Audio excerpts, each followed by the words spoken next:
Réveille-toi ma puce, on va préparer le sapin de Noël. Youpi, le sapin de Noël! Réveille-toi Mathieu.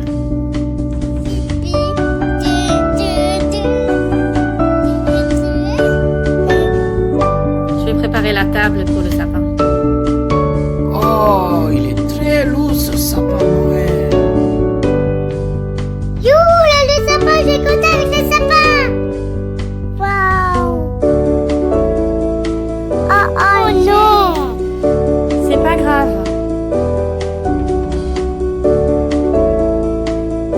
Oh, les bouts de Noël sont jolis! Waouh, elle est jolie.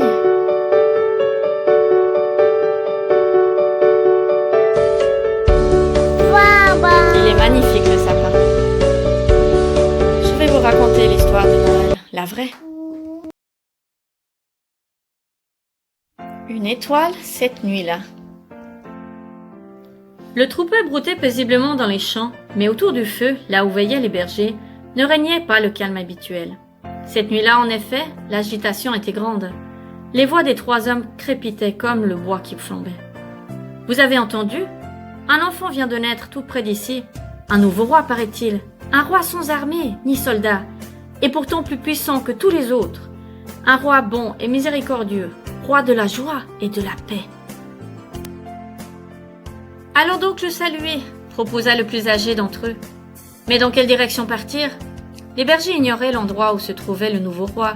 Ils discutaient, hésitant.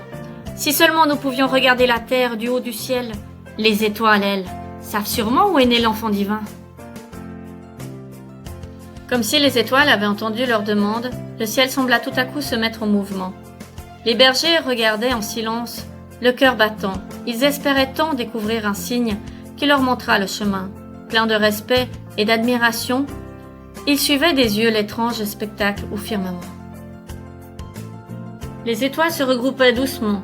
Elles se rapprochaient de plus en plus les unes des autres et finirent par s'assembler en une seule grande étoile resplendissante. Dans le bleu sombre du ciel, sa traînée lumineuse faisait briller la nuit d'un éclat tout particulier. L'étoile nouvelle se mit ensuite à glisser vers l'horizon. En hâte, les bergers emballèrent alors leurs affaires, puis ils rassemblèrent le troupeau et suivirent l'astre mystérieux. Ils les menaient vers Bethléem, vers le divin enfant. Mais les bergers n'étaient pas les seuls à avoir reçu l'heureux message. Le roi du plus beau palais d'Orient avait lui aussi appris la bonne nouvelle. L'arrivée du nouveau roi de la paix le remplissait de joie. Après de longues années de guerre, son peuple et lui-même souhaitaient de tout cœur le retour au calme. C'est du grand balcon que le roi et ses serviteurs aperçurent l'étoile. Elle faisait étinceler les coupoles dorées du grand palais. « Préparez mon chameau, ordonna le roi. Chargez-le des cadeaux les plus précieux qui soient. Je vais aller souhaiter la bienvenue au divin enfant. L'étoile qui scintille si fort dans le ciel me guidera jusqu'à lui. » Chemin faisant, il rencontra deux autres rois, en route et eux aussi pour Bethléem. La bonne nouvelle s'était déjà répandue de par le monde. Le roi les rejoignit et dit « Allons ensemble rendre hommage au jeune roi de la paix et lui offrir nos présents. » C'est ainsi que les trois mages suivirent l'étoile tout au long de leur voyage à travers le désert. La clarté de l'étoile pénétra jusqu'au cœur de la forêt la plus sombre. Ce n'était peut-être que la pleine lune, pensa le loup, qui se mit à hurler. Ouh! Une famille de hérissons crut que le jour se levait et voulut se cacher sous son nid de feuilles. Que signifiaient ces grandes lumières au beau milieu de la nuit? Inquiets, les animaux coururent jusqu'à la lisière de la forêt, et là, ils découvrirent l'étoile. Lorsqu'ils furent tous rassemblés, le hibou leur confia ce qu'il savait. Le divin enfant venait de naître, et l'étoile qui illuminait le ciel allait leur montrer le chemin vers Bethléem.